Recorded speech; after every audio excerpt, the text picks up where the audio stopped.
You took the most boring podium. You were like, "Oh yeah, hold on. Let me I took just." the correct podium.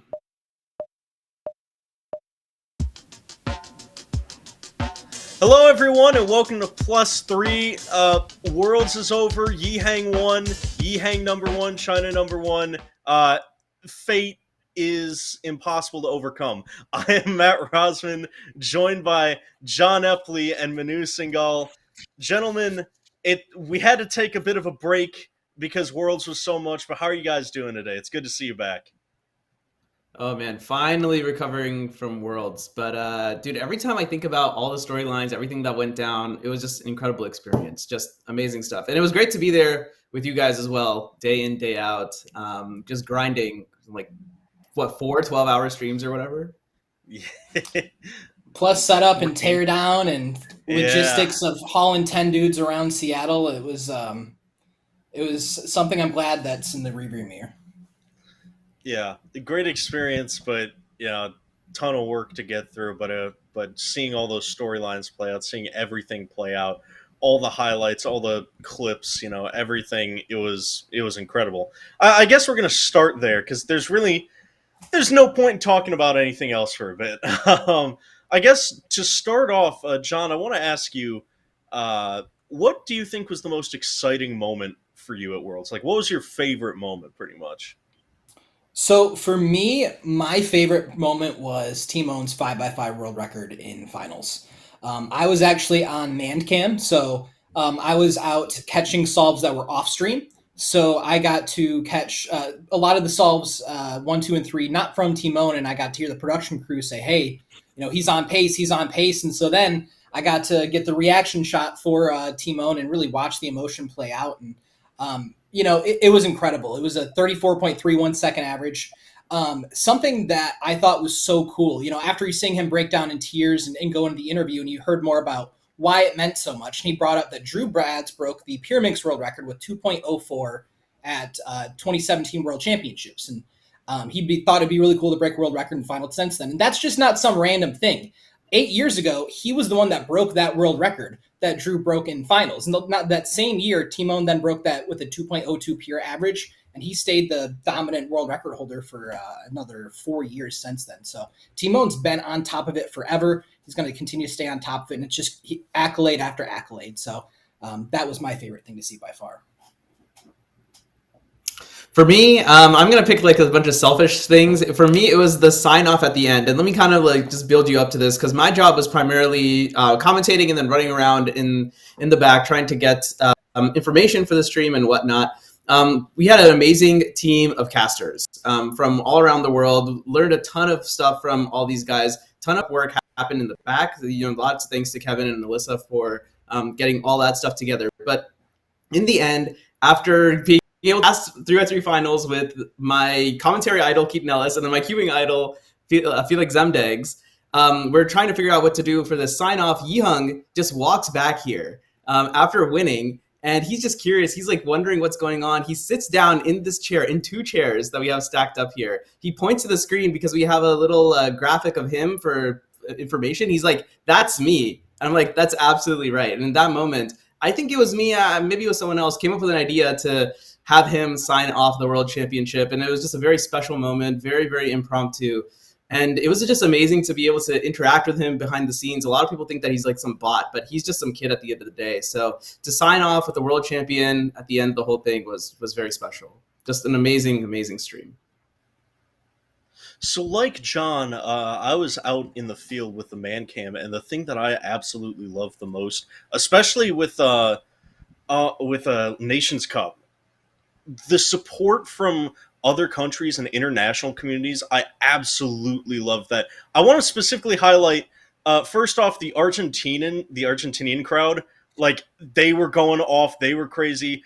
I would say, like, the Polish guys, like, when, like, especially with like Theodore and Timon and Olaf, just there was a real groundswell of support, and it was really, really hype. I mean, it was like that for a lot of countries. It was really cool to see even like five people from another country just going absolutely crazy. I think stuff like Nations Cup really exemplifies how fun that premise can be. You saw it with the Australian propaganda during Nations Cup. That was great. I will say though, one thing, USA, we hosted it. We have got to be better, man. We seriously, like, we hosted the damn thing, and no one, like, I just want to say, like, John Epley, as a proud U.S. supporter, like, you probably expected a little bit more from the home country, right? Especially like during Nations Cup as well. I think that we did exactly what a good competitor does when they know that they're up against impossible odds. We tried to cheat, right? We're like, oh shoot, let's get a redo. So I think that we did everything within our power and that we could to get the win. It still didn't work out, but at least we got a couple attempts. We got to stay on the grand stage for as long as possible and got our moment to shine. Yeah, Yeah, I mean, it was just special just seeing all these people from all these different countries. You know, I have a friend who he represents Bangladesh, and there's only 2 competitors from Bangladesh, but they were still like included in like their flag ceremony and everything. And he was like, "Yeah, it was so cool to like hold the flag for Bangladesh like at the World Championship." So it's just awesome to see this huge collection of people, so many people that we've talked to online, like Chris Mills, I think, has to be one of the biggest guys I've ever met. Obviously, I already knew that he was a great guy, like through online and stuff, and casting PSL with him. But in person at the Happy Feet Airbnb, after it's all said and done, man, what a character, great guy. dude, I know this isn't exactly a point of debate, but I want to go back to you, John, about our attempts at getting a redo. So when we were covering that, mind you, this was day one. So on that day, we had run a little bit over time. It was a really long day. It was a really, really long day, and it was the first day of us streaming. And I I think all of our collective desire to go home was just getting more and more palpable as time went on. And you think, okay, China just took it. We're good. And I so desperately afterwards I wanted to talk to Greiser and say, why did you make us stay? Why we could have been gone. Like, we took like 10 more minutes. I was like, I was like, no disrespect, Greiser had a great performance, but I'm like, I was so salty. I'm like, just take the L, man. But hey, that's the USA way. We can't take the L. We got to find a way to take the W however we can get it, man. Oh man, that was great. That was great. Listen, potentially going on to something a little more serious here. Uh, we had some discussion before Worlds about whose stock was going to go up or whose stock was going to go down. So, John, we're going to start with you. Whose stock went up the most from Worlds 2025? So, I mean, there's some easy answers out there, like the winner of 3x3, but I think that by far the biggest stock increase by percentage was Neo Suarez. Big fan of the show, I've heard. Easily gained the most stock. It was only his 8th competition ever, which is insane that he pulled this off, right? The competition nerves, there are none. Then he backed it up with a top 10 finish in 3x3 OH after he won. Excuse me. He won 3x3 OH with an 8.66 finals, got a top 10 finish in 3x3 two-handed after with a sub-6 average. Really showcased some composure, stayed calm. Looked like a seasoned pro, but again, only 8 competition. So I'm sure all the Philippines is behind him, especially with Son Patrick Villanueva not there. He's both carrying the Philippines flag and the Revolution with him. So looks like a legit world-class threat all of a sudden in one weekend. On day one, we're calling him a new talent. At the end, we're calling him a world-class threat that we're going to continue to see for years. So heard he's moving to the USA. Hopefully he changes his flag too, so that way we can get some more dubs. I have nothing else to say because I think it's just as plain as day. Has to be Neo Juarez. Like the guy is just insane. Like what an incredible come up and an incredible story. We knew that he was putting up big numbers as John was mentioning. But it was, you never know what's going to happen at the World Championship. You never know if if all of these things are going to come crumbling or how people will handle the pressure. But man, what an absolutely special moment for speed cubing, for Rue, the Philippines, and for Neo. It's just incredible. I can't imagine the range of emotions he must be going through. Now he's had some time to deal with it, but I mean, just look at that crowd. Like, that is the world champion basking in his glory, as he rightfully deserves. And not only did he win one-handed, but he also made 3x3 finals. That he knocked out many people who you would expect to see get in there, have their names in the hat. Instead, Neo was there, and Neo put on a good performance in finals too. So just great stuff.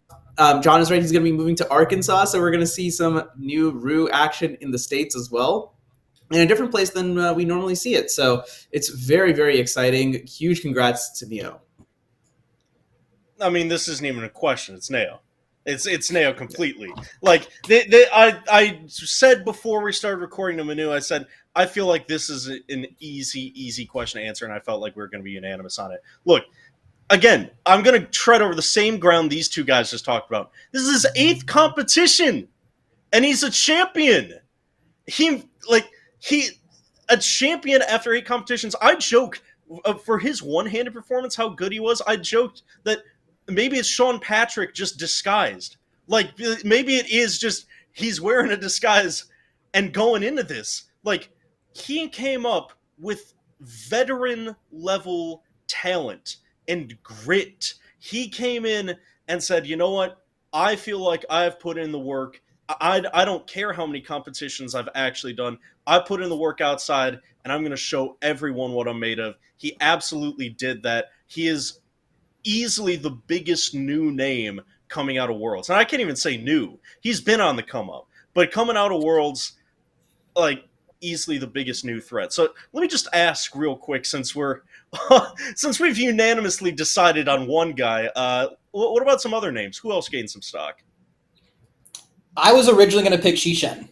I mean, she got 4th place with a not very impressive average for her own standards. So I think that a lot of people maybe saw her as overshadowed by Zhuanyi. So she does get quite a bit of attention, but she is kind of maybe overshadowed by him and then Yihang as well too. So seeing her out there performing so well, I really think that she's going to continue to dominate as she gets older and has more opportunities to put out big performances. Then, of course, Yihang too. He finally got his big redemption moment.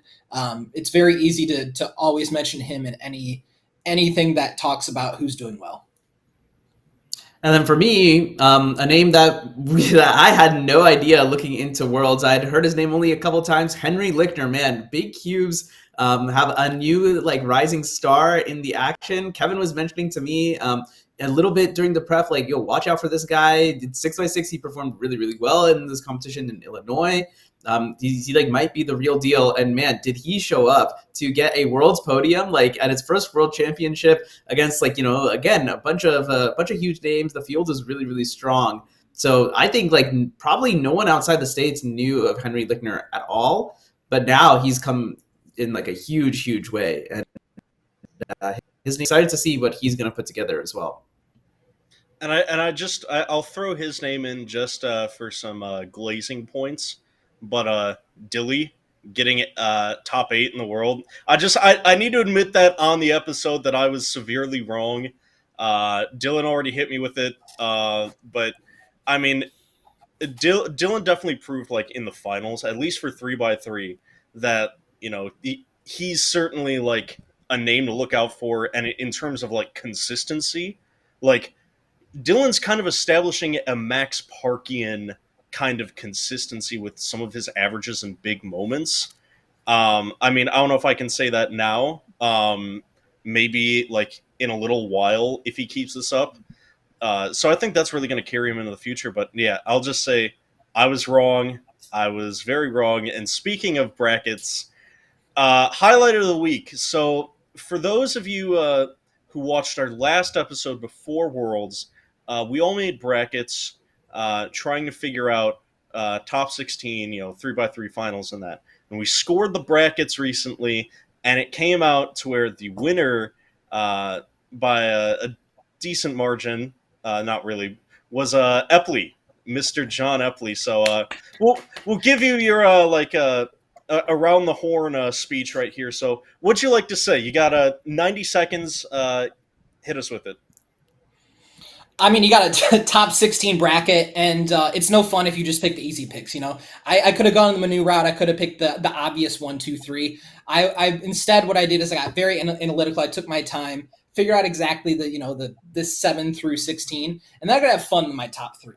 You got to put a little bit of fun in there, and studying so hard for those bottom 16 is what gave me that allowance to have a little bit of fun in that top 3. And I think that's what everyone should do too. Like, just have such amazing base skill that will just cover you, and you don't really need to do the fundamentals. So, All right, we got to get this guy out of here. Yeah. Come on, man. You're saying this like you use numbers for this. Like, bro's like, yeah, I used calculus to determine the exact quantity and the place of stuff. Look, I think No way. I just I don't know, man. No, hey, the one thing I'll mention about making these is that it was a ton of fun. I know some people were like, oh, like it doesn't really make sense to like kind of like rank them because like it's kind of just gonna be random anyway. Yeah, who cares? Like if it's random, it's random. The one thing I will maybe apologize for, it was my idea to have the first one out like as the 17th one. That probably should have been renamed. It was like maybe like the one to watch for, something like that. Instead, I apologize for that. But hey, at least I got the podium fully. So I'll take that, and I got a solid second place. At least I wasn't Roz, man. Roz. You took the most boring podium. You were like, oh yeah, hold on. I took the correct podium. You're like, yeah, you did choose the correct podium. I will say, I think if we came up with a scoring thing like ex post facto, I think we probably all would have done a lot better if we were actually like trying to make a bracket that was gonna score a lot versus like a bracket to talk about, or just like our personal opinions. So, cool. Shut up. Maybe, who knows? In any case, like I think the brackets were fun, and people do them all the time. I don't think it's meant to be like, oh, like this cuber is like bad or whatever. So I don't think that they're gonna make it. I think it's more so just to vibe and have a good time. If you didn't make the bracket in one of our brackets, well, first of all, who cares? Because we're just bozos anyway. Secondly, use that as fuel, man. Like make the next world's. I want to see you up there. No one is using fuel from the vitriol of +3 podcast hosts. I'll keep it a buck Fair 50. Enough. Like, fair enough. Just come on, man. Anyway, gentlemen, do you have anything else to say to the viewers, say to the people before we sign off on another episode of +3? Yeah, so now that Worlds is over, we have no idea what we're going to talk about. It's just going to be just random content. Maybe we'll finally get to the tariff talk like we were going to do back in like April. Oh yeah, I don't know. It's been such a fun ride, and it'll be cool to see where cubing is going because there is actually a lot of stuff coming up. Like don't forget Nationals is coming up this year, and then of course things will build towards the next set of the major championships with. All the major championships, the continental championships next year, and then Worlds 2 years from now. Oh, by the way, that got announced. That's going to be in Sweden, so that'll be cool. Yeah, PSL still exists. Maybe we should keep an eye out for that. Yeah. Oh yeah, I forget the PSL still exists. Maybe we should keep an eye out for it, and you should keep an eye out for it. It's going to be hype. It's going to be fun. Thanks for watching another episode. Subscribe, comment, like everything. Tell us what you thought about Worlds. Was it good? Was it bad? Who gained the most stock? What was the most exciting moment for you? Will anyone ever beat Yihang again? Just let us know in the comments.